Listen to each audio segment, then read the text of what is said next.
you are all able to join us for this wonderful educational opportunity. I want to introduce myself. My name is Alejandra Del Toro, and I am the Education and Community Coordinator with Empower Idaho. For those of you that are unfamiliar with Empower Idaho, or if this is your first training conducted through our team, we offer provider trainings, education and advocacy for adults with behavioral health conditions, as well as support for family members and caregivers in Idaho. This provider training is on the new 988 Suicide and Crisis Lifeline that was rolled out earlier this year. There's been a lot of questions of when to use it, what to expect, and more, which is why you're all here today. This is a training opportunity, again, for providers, meaning that we do have CEUs available. There's one CEU that folks can earn that is, I apologize, my note went away. Yes, this is a CEU opportunity for social workers and folks under that umbrella.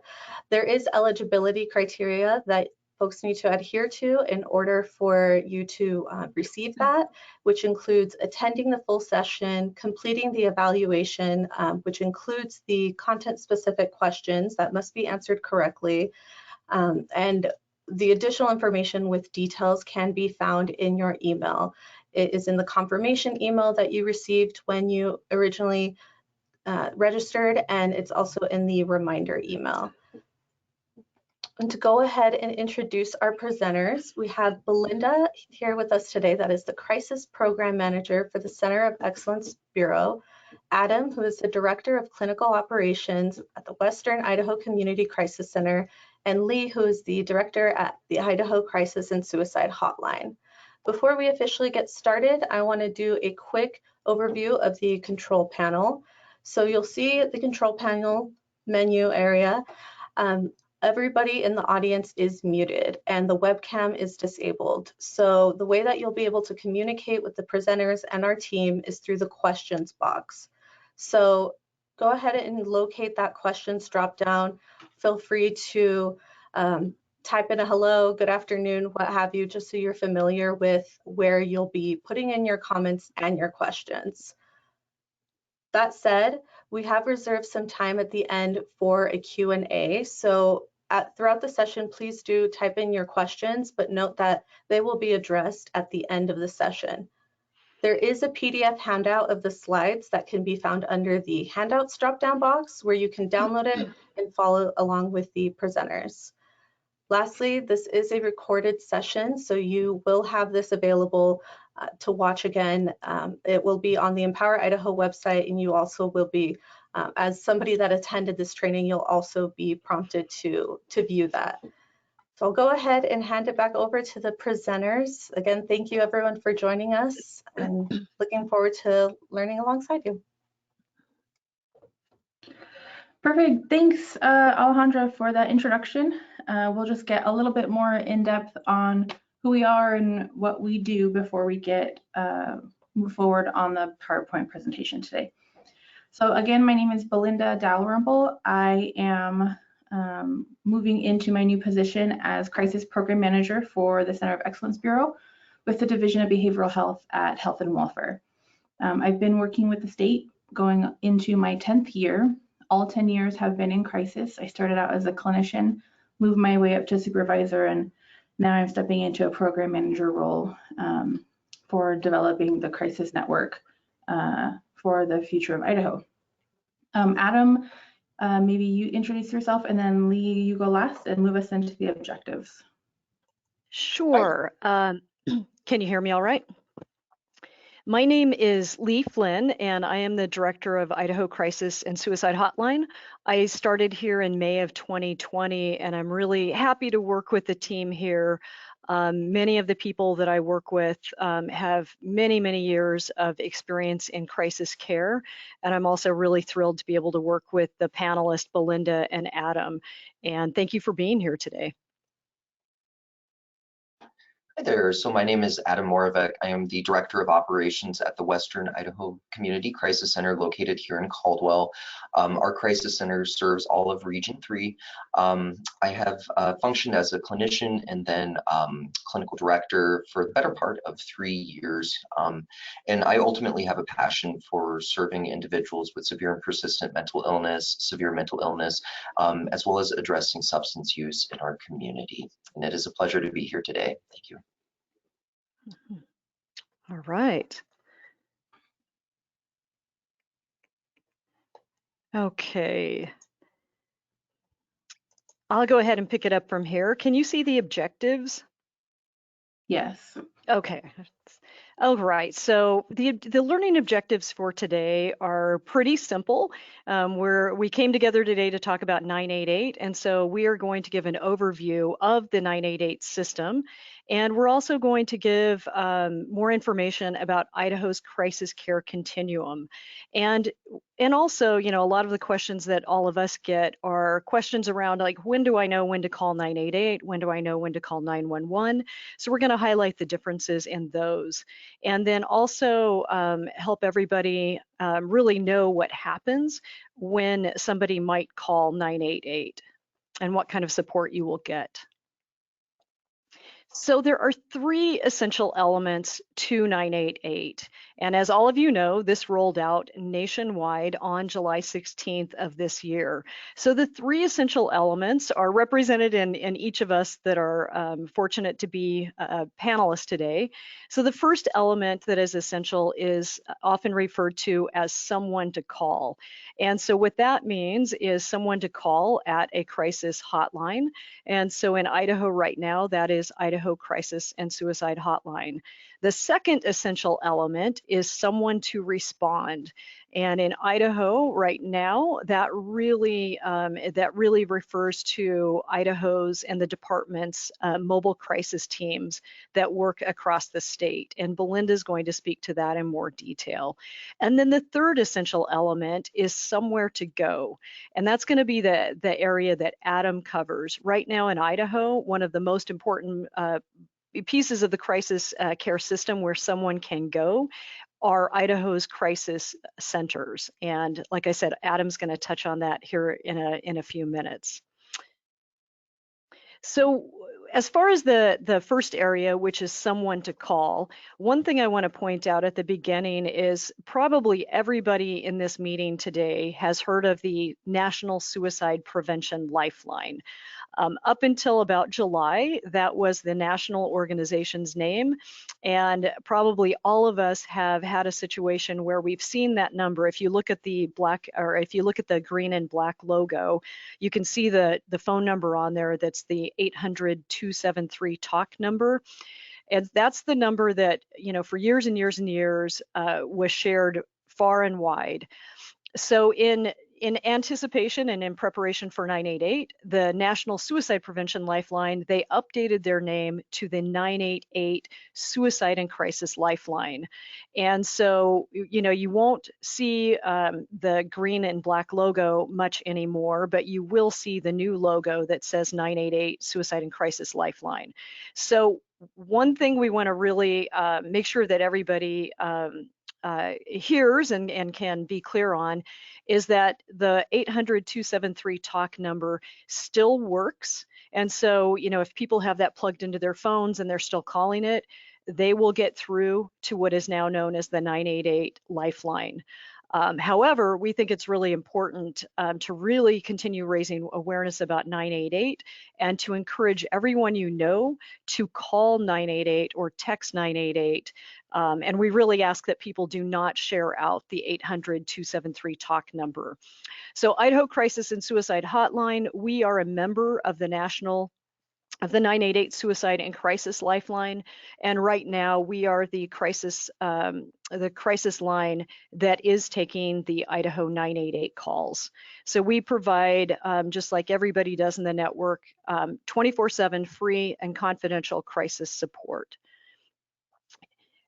We're part of something that's much bigger as the hotline. So there are 988 crisis call centers in every state. And in some states that have a large population, there are more than one. I don't know exactly how many, but California has several, New York has several, and even some of the smaller states might have two, but in Idaho, we have one right now. What's really great about this system is that 988 built on this existing system. And so what this means is that anybody, anywhere in the entire country, when they call 988, they will get through to a live crisis responder or crisis counselor. So that is really a big part of the the first essential element of the crisis care system, which is someone to call. So just a little bit, if you haven't, a little bit about what happens when you call 988. If you have not tried calling 988, I would really encourage you to try, and I would really encourage you to listen to the greeting so you know what it sounds like. And unless you're in crisis, please do hang up before you connect with a crisis responder, so you're not taking time up from somebody who might be trying to get through. But when you call 988, you will hear a message saying you have reached the 988 Suicide and Crisis Lifeline. And then the caller is given three options. The first option is press 1 for the Veterans Crisis Line. A person can press 2 for the Spanish line, and that is in Spanish. And then a third option was just recently added within the last month, and that is a person can press 3 to receive specialized support for LGBTQ plus individuals aged 25 and younger. Anybody that chooses the third option will then be connected to the Trevor Project for that specialized support. If a caller dials 988 and they don't choose any of these options, they then get a message saying, stay on the line to be routed to your nearest crisis center in our network. And so most of the calls that come to the Idaho Crisis and Suicide Hotline, the vast majority of our calls are coming through 988, and the person goes through these options. So when a person calls, the crisis responder, the person that answers the call, the first goal is to help the person reduce stress and feel empowered to make decisions. I do want to point out that although a lot of people who reach out to us for support, many are feeling suicidal and many are not. Many people who reach out are experiencing a different type of crisis. So safety is always first and foremost in our minds.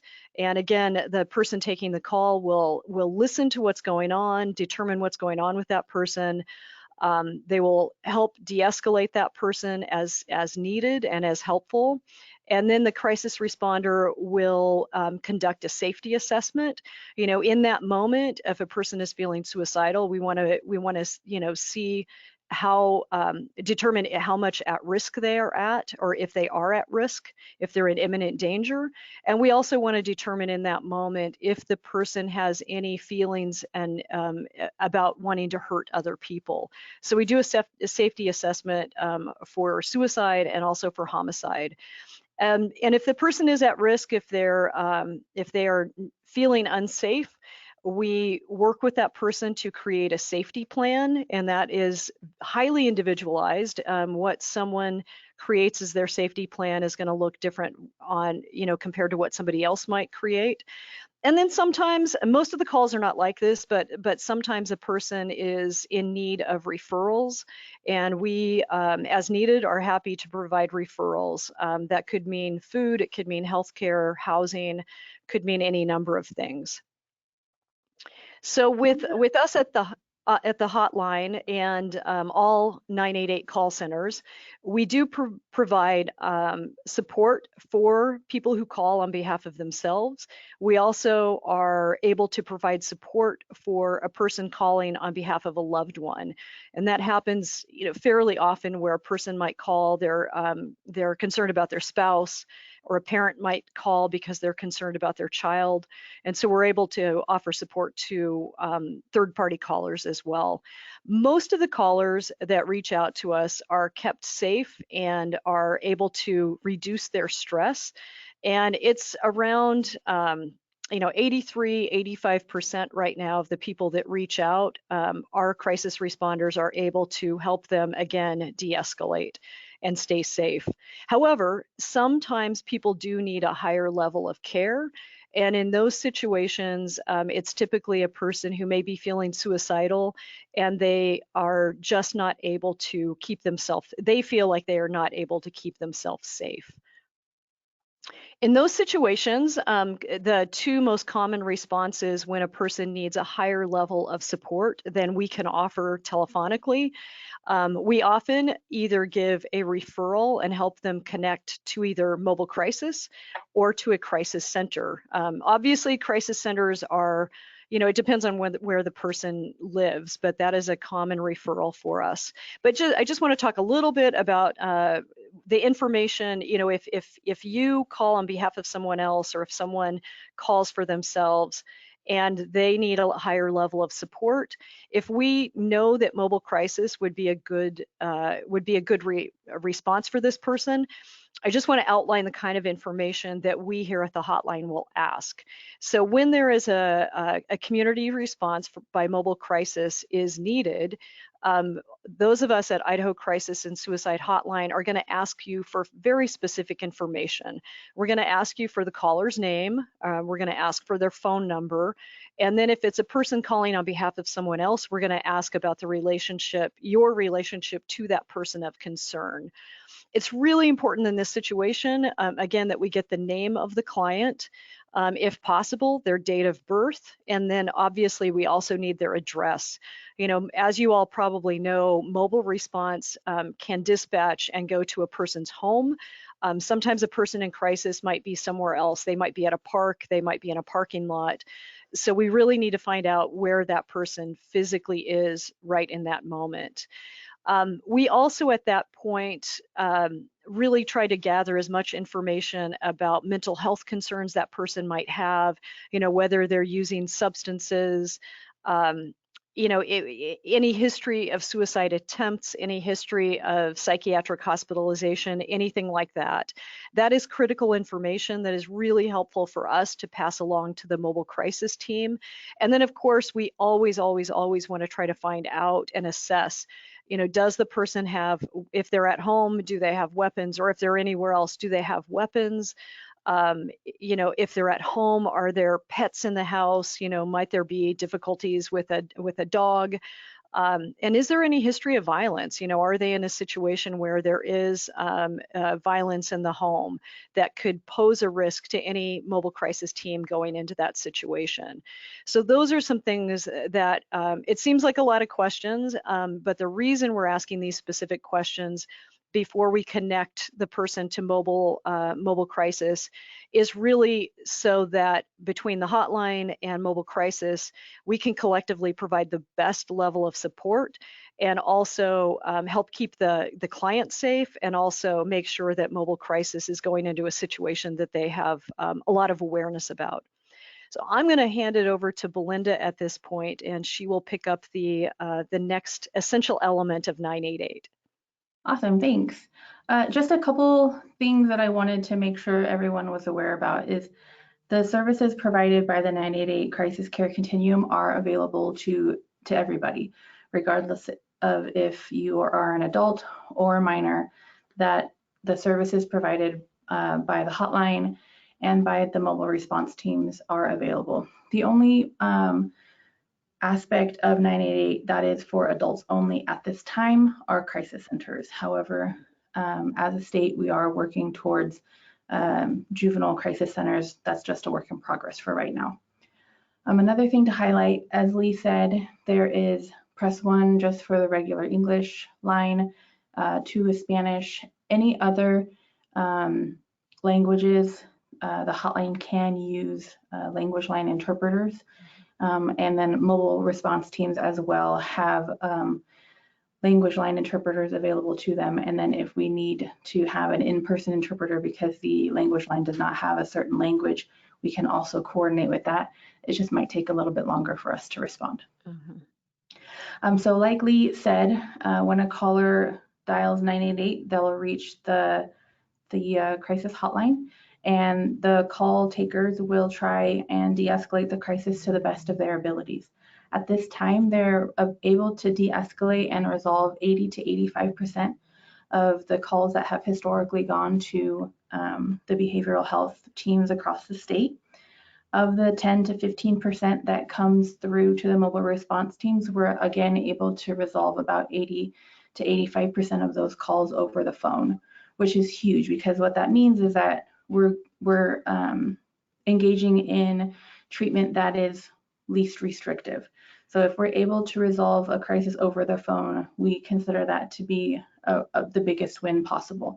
We try very hard to limit our involvement in people's lives in a face-to-face capacity unless absolutely necessary. And that can be kind of awkward and uncomfortable to have strangers in your home coming into your life when you're having a really difficult time.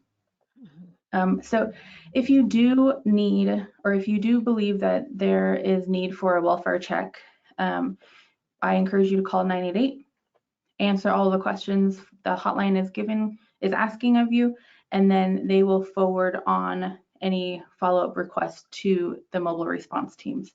The only caveat to this is, depending on a matrix acuity or an acuity matrix, sorry, that the Division of Behavioral Health has created, if there are emergent needs where someone is imminently at risk of killing themselves with a weapon, or they've already overdosed or something like that, they also have the option to dial 911 and have law enforcement and medical personnel dispatched immediately. So if the call is forwarded to a mobile response team for follow-up and a welfare check request, then the mobile response teams will reach out to the caller to coordinate that follow-up. We might also have additional questions, but it's because we're trying to have as much of the information as necessary to make an informed decision. So the intention of 988 is that over time, it will divert a good chunk of 911 calls away from law enforcement and other first responders if it is a if the call is behavioral health in nature. Currently, not all areas have regularly accessible mobile response teams, but that is a working goal of the Division of Behavioral Health. So if a mobile response team is not available for your call specifically, that information will be relayed still to the mobile response team, and the mobile response team and the hotline will work with the caller to safety plan, share location of nearest crisis centers, emergency rooms as needed, and if absolutely necessary, we will relay the information to law enforcement to help us conduct that welfare check. We've had a lot of questions from people wondering if by calling 988 it also alerts police concurrently. And the answer is no. Emergency services are only utilized by the hotline and by the mobile response teams if there is an absolute need for it. So that means if there is a clinical justification for safety concerns for the client, family members on scene, or for the mobile response teams themselves. The clinicians that present themselves on scene for these calls, they do not have vests, they're not trained in any type of self-defense capabilities. We dress just like everybody else to try and minimize any impact or stigma from neighboring areas or neighbors in the community. So the National Lifeline, or through the National Lifeline, Idaho Crisis and Suicide Hotline call takers, supervisors, and staff are mandated reporters, as are mobile response teams through our licensing boards. So what that means is that if someone is believed to be imminently at risk of killing themselves, others, or gravely disabled based on their mental illness, and are unable to follow through with a safety plan, the 988 system partners are required to seek assistance from officers to place individuals on mental hold if we're not able to mitigate and minimize the risk in the community. That being said, we do our darndest to keep those individuals in the community, in their homes, diverted away from the hospitals. In other states, clinicians can write those immediate holds, but currently that is not how Idaho code is written. That is something that the Division of Behavioral Health is looking to do in the future. So when the mobile response team does make a decision to go out in the community, there's just a few things that we kind of take into consideration. If we're missing any information, we'll ask the caller for that background information. And again, we do try to do things from the least restrictive approach for all ages, doesn't matter. So first and foremost, we'll try to resolve the crisis over the phone. And if we're not able to do that, then we do everything in our power to divert from hospitals. If that's provide them community resources, access to crisis centers, work on complex case management, things like that. If at that point we're still feeling like, I don't know, this person's really isn't really engaging in self-rescue behaviors, and based on historical patterns for this person or individuals in similar situations, this usually gets worse. We'll try to have conversations about voluntary hospital admissions. And then if we need to escalate from that, then that is when we would engage emergency response systems to initiate a mental hold process or medical response if needed. We do often go out on welfare checks where the mental health symptoms that are being presented are a very clear indicator of a medical issue. And so we will call EMS to try and to get them transported to hospitals.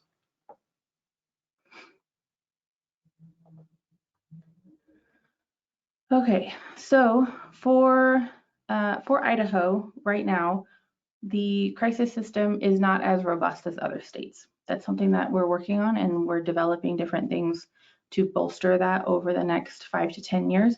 But the system we have right now, law enforcement is one of our main partners solely because when we combine all of our resources, we're able to support a lot of different people in multiple communities. So the 4 main areas of our partnerships is an opportunity to create collaborative teams.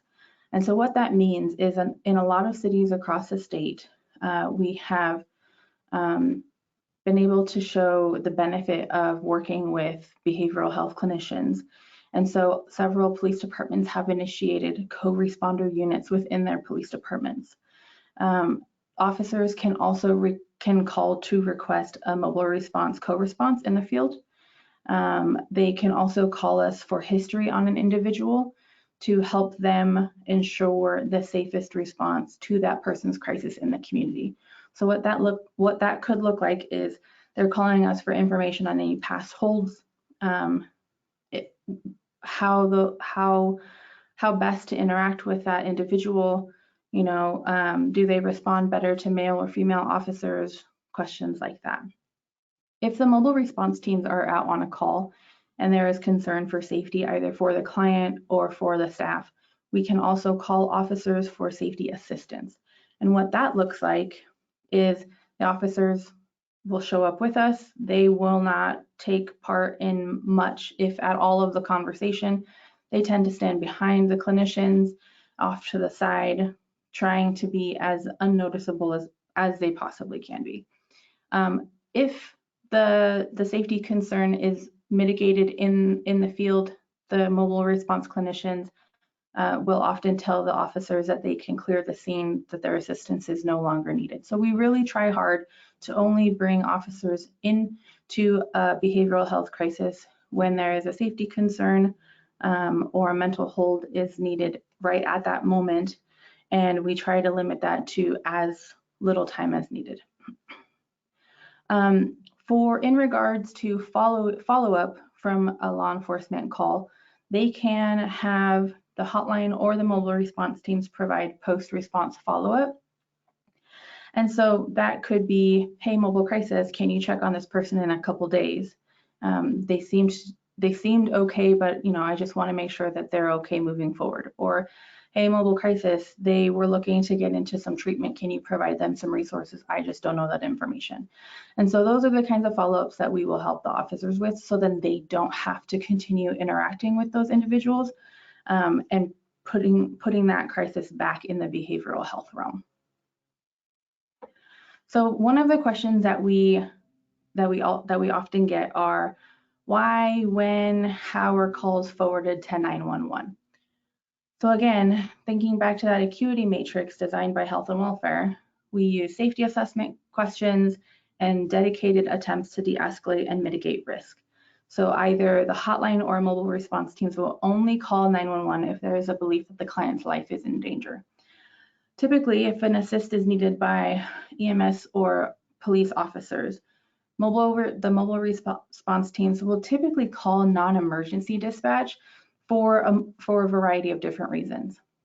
The difference between non-emergency dispatch and 911 is that 911 is lights and sirens, multiple officers, potentially fire, potentially EMS. It's a huge to-do. When we contact non-emergency dispatch for an assist, that is usually one officer casually driving up to a call, no lights, no sirens, no full 911 activation, which can make a very large difference in reducing the stress on the scene. So we have the same partnership with EMS, fire, and paramedics. In a couple different areas of the state, we have been able to develop co-response teams with EMS, which were PET teams, psychiatric emergency teams. Through COVID, those paramedics that were on those teams have had to go back into the ambulance queue. And so the PET program right now is not currently functioning. However, those paramedics that were in the PET program still are the ones actively engaged in any type of behavioral health response and will help us on follow-ups if we ask them to. So community paramedics can also request for mobile response teams to co-respond in the field. This is often the case with individuals who engage in any type of substance use, so that we can try to, again, limit their engagement in the emergency response system and try to address their needs in the behavioral health system. The mobile response teams can call for field medical assistance if we're trying to get somebody directly admitted to a psychiatric hospital instead of going to the emergency room. The crisis centers also can do this for individuals wanting to go on a voluntary basis. And then again, same thing with the officers, mobile response teams and the hotline can also provide post-response follow-up when requested. So if a mental hold is initiated, the case will be routed to the designated exam process, but that's not what we're talking about here, so I'll skip over that. If a mental hold is not initiated, there are a variety of follow-up programs that the hotline and mobile response teams can engage in.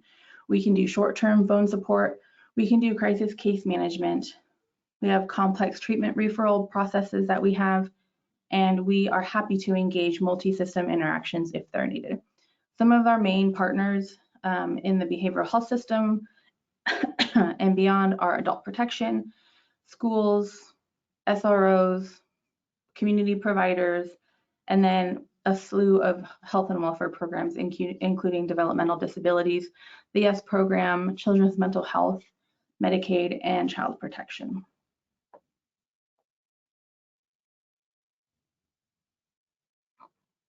All right, once again, my name is Adam and I will be discussing the Crisis Center model, which is the third component of the 988 Crisis Continuum of Care.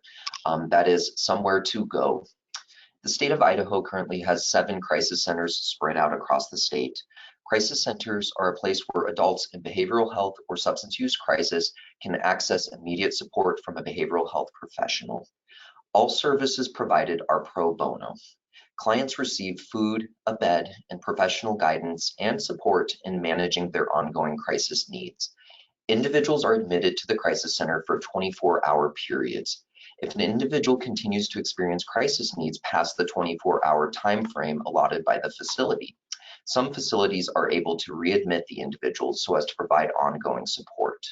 Crisis centers can support individuals with detoxing from mind-altering substances, as well as support individuals with ongoing psychiatric needs.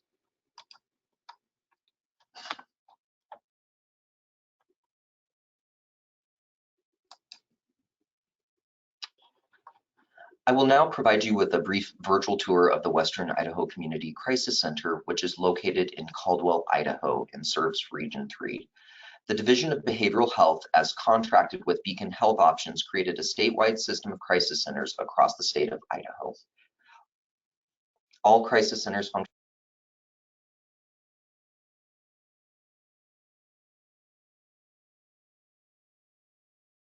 Sorry, Adam, I think the audio for the video is cutting you out. So let me play the video and then we'll keep going with your part of the presentation, okay?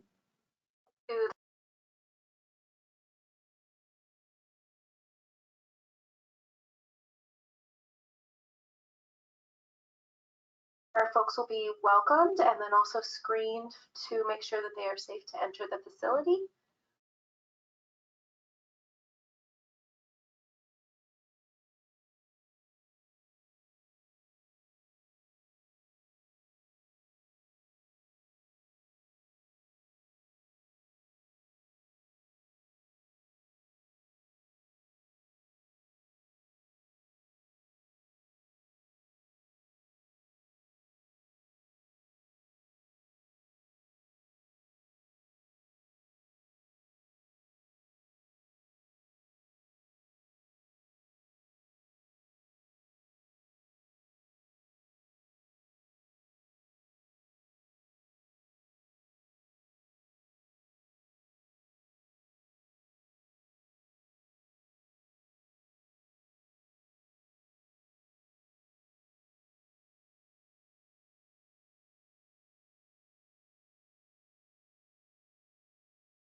So this virtual tour was filmed in April of 2019 when our facility opened. So a lot has changed since then.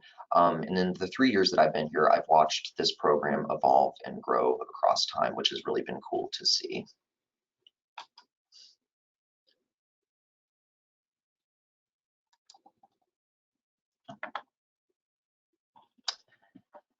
Upon admission to a crisis center, as covered in the video, clients receive a basic medical screening as completed by an EMT or a nurse.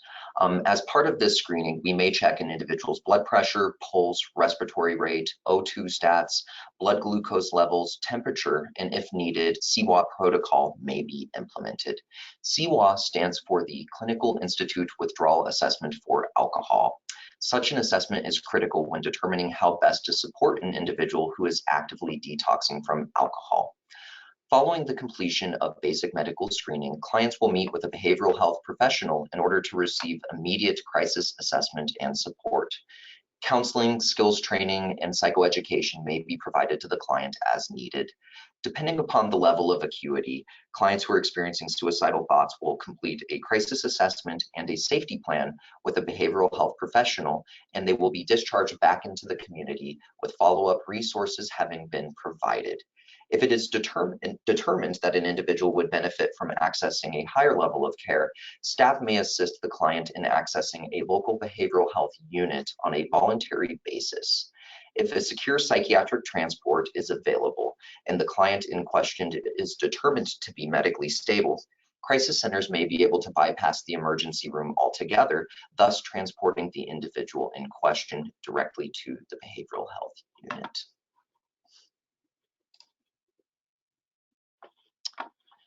Other services offered include non-medical detox, that is, detox from mind-altering substances that doesn't require supervision from a physician in a high acuity setting, for example, hospital. Crisis centers may also function as a safe environment for psychiatric stabilization. For example, an individual who is struggling with depression who has recently started psychiatric medication but feels unsafe at home may access the crisis center for immediate support, treatment planning, as well as follow-up. Additionally, individuals with psychosis may access the crisis center as a safe environment where they can stabilize on their medication that they have brought with them during the intake process. The crisis center also functions as a safe environment where individuals who are experiencing trauma, grief, or symptoms of panic and anxiety can seek stability and comfort in a non-judgmental professional setting. Crisis centers may also provide short-term case management as well as peer-based services. Case managers can assist clients with linkage to mental health as well as substance use resources in the community. Additionally, case management staff can assist with linkage to domestic violence resources for individuals who are in crisis. Human trafficking resources are a point of foci that have been recently spearheaded by local crisis centers. Pathways Community Crisis Center of Boise, Idaho, and the Western Idaho Community Crisis Center of Caldwell have partnered with the Idaho Anti-Trafficking Coalition in order to identify victims of human trafficking, as well as to provide temporary respite while said individuals await safe placement and housing away from their perpetrators. Lastly, case managers may provide assistance around accessing housing resources, harm reduction supplies, hygiene products, as well as food and clothing donations. I have included Maslow's hierarchy of needs because I feel it is important to conceptualize and demonstrate how basic human needs function to promote resilience and self-actualization for the community members we serve. By assisting individuals with their basic human needs, we are directly and indirectly promoting crisis stabilization.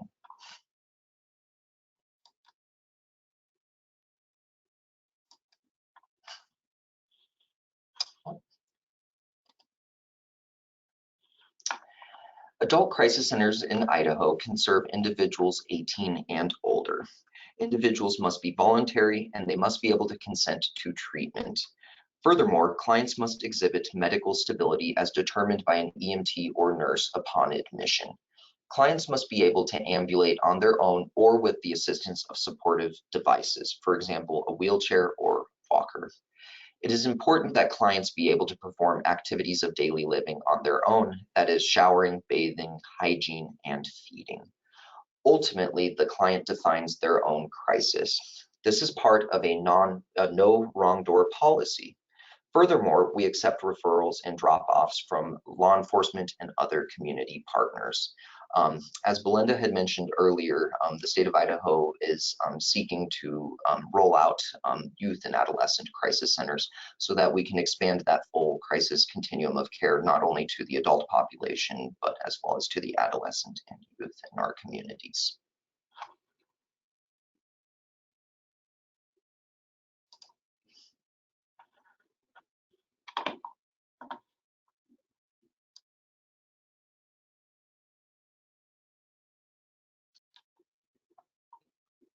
And we will now take the time for to answer any questions that come through the chat box. Thank you, Adam. Just wanted to double check if you wanted to review the questions that were also included at the end of the slide before we get into the chat box. Okay, Jumping awesome. ahead, my apologies. You're all good.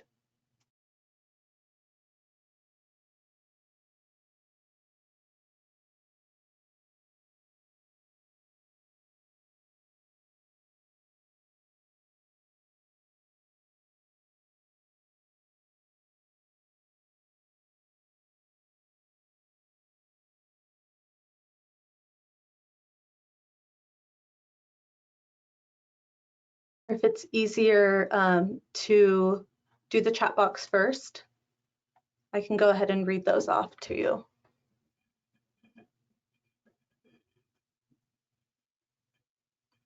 Okay. All right.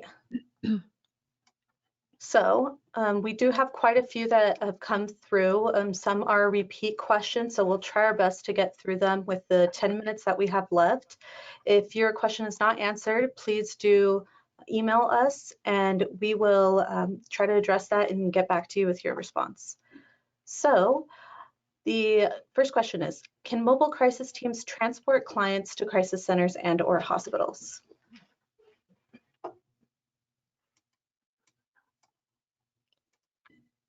Oh, you can't. Belinda, are you not able to hear?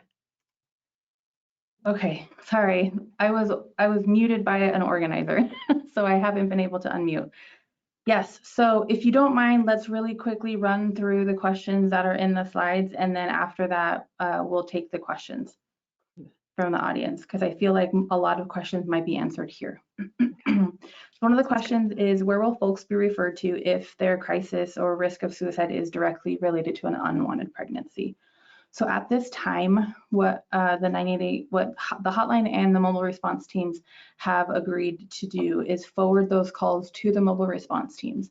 And we have a set protocol on how to handle those calls. We've reviewed the law changes that came down through the state. So what we'll do is we will help de-escalate the crisis, help that person feel supported in their struggles of having to make a very difficult decision. And then if they request resources available to them in the community, we will provide them with a set list of resources to answer their questions, regardless of which direction that they are wanting to do. Our crisis counselors trained to intervene with autism spectrum disorder, intellectually disabled, or SMI adults and youth. I can pick up on that for the hotline. I think it's important to first know what our scope of practice is. We do crisis intervention, and although we do train everybody that works in the crisis phone room, we do train them on different situations that a person might be in and different diagnoses. We do not diagnose, and so this is a perfect example where someone taking a call would, when possible, we would partner with the teams at Mobile Crisis to really pick up on this kind of a situation, because they have very specialized knowledge. And so do you want to add more to that, Belinda? Yeah, absolutely. Yeah. So the mobile response teams do have significant training in these different things. We have ongoing continuing education. We partner with various teams within the Department of Health and Welfare, and then we cross-train quite significantly. We have contacts in the Developmental Disabilities Unit, with Child Protection and CMH, so that we can make sure that however we're responding to a situation is engaging in best practice. As far as crisis centers are concerned, through supervision and training, whether it's case management staff or clinical staff, we do our best to meet the individual where they are at, and we do have a lot of experience working with individuals with severe and persistent mental illness, severe mental illness, and we do serve a number of individuals, maybe vulnerable adults with developmental disabilities. And so once again, the crisis center, not only being a place to stay, but also an opportunity to meet with a behavioral health professional who may be more who may be trained in diagnostics, behavioral support, counseling, etc. Is there a guarantee 988 will utilize crisis teams more than police? For example, Region 1 is losing state funding. What happens now? So since March 14th, the Division of Behavioral Health has been piloting 988 taking over our calls. And so we have been doing this for quite a while now. We're currently in the process of rolling over our daytime calls. And over the time of that pilot program, we've tracked the call data. And as I had mentioned before, they're able to de-escalate and or provide resources for about 85% of those calls. And we're able to divert about 80 to 85% of the calls that we get from the hotline. The referrals that we have to police remain very low, and we will continue to progress in that direction as we onboard any other additional mobile response teams. As far as the crisis center is concerned, there are a few instances where we may involve law enforcement, and that would be in particular to protect the safety of the client, other staff, or maybe if the individual is needing placement in a behavioral health unit and they're in imminent danger, and they are not necessarily accessing said help on a voluntary basis, we may end up completing a welfare check just to ensure that that individual is safe upon re-entering back into the community. After all, the crisis center is a voluntary facility, so an individual may leave at any point in time, but law enforcement involvement may be required in the instance that an individual is not following that treatment recommendation to access a higher level of care when in imminent danger. All right, on this one, what happens after a 988 call, any follow-up? And I know for Idaho Crisis and Suicide Hotline, one of the things that we can offer to a caller when a person is feeling suicidal at the end of the call or the text, we offer a follow-up, and at that point, it's that person's choice. They can say, no, I think I'm good, or they can say, yes, I would like a follow-up call tomorrow. So that is one thing that we can provide that a lot of people find very helpful, and I know Adam has something to say about this about crisis centers as well. After an individual accesses the crisis center, they are provided with multiple follow-up calls within a 30-day period just to ensure that they have connected with the resources provided while at the crisis center, as well as to assess whether that individual has accessed an emergency room, has experienced a continued behavioral health crisis, or if they are continuing to meet criteria and or re-enter the crisis center. For the mobile response teams, any follow-up has to have clinical justification. We try our best not to impose ourselves on people's personal lives. And so most often those follow-ups are engaged voluntarily by the client. If there are cases where we are concerned that they are going to continue to decompensate, potentially requiring inpatient hospitalization, and they do not want to engage in that follow-up, we will often ask for a collateral or search for a collateral in our documentation database to get some additional outside perspective, just to build our case to figure out if there's anything that we can do to mitigate that hospitalization or ongoing risk. And I'll pick up on this quickly. Can a person call and talk to someone if they're feeling suicidal, but they don't have intent or plan? Absolutely, yes. A person can call 988, talk to us here at the hotline. Many of the people who call are suicidal and don't, in various situations, but what we really want people to know is that anybody can call us for any reason, and we always have somebody that you can talk to, whether a person is feeling suicidal or in a different type of crisis. Yeah, so these calls don't necessarily result in any higher level of response just because somebody says that they are suicidal. The hotline and the mobile response teams are qualified to suss out details of suicidality and offer as much support as possible to help the person stabilize in the community. I mean, generally speaking, suicidal thoughts are often a symptom of a bigger environmental situation that, when addressed, tends to resolve the acute nature of those thoughts and can help that person stabilize in the community. And falling in line with everything that Lee and Belinda have mentioned, the Crisis Center really seeks to accommodate the individual and seek out the least restrictive means possible. Our ultimate goal is to discharge the client accessing our facility back into the community with follow-up resources, safety plan, in order to prevent any future crisis episodes. Once again, just because an individual is having suicidal thoughts does not mean they will be placed on a hold or sent to a higher level of care. I would say a majority of clients who access the Crisis Center, they may have a method in mind, but there is no real intent or plan. The ultimate goal of the Crisis Center model is to divert away from the emergency room and prevent any unnecessary hospitalizations. So how will this new crisis line be advertised to the communities in Idaho?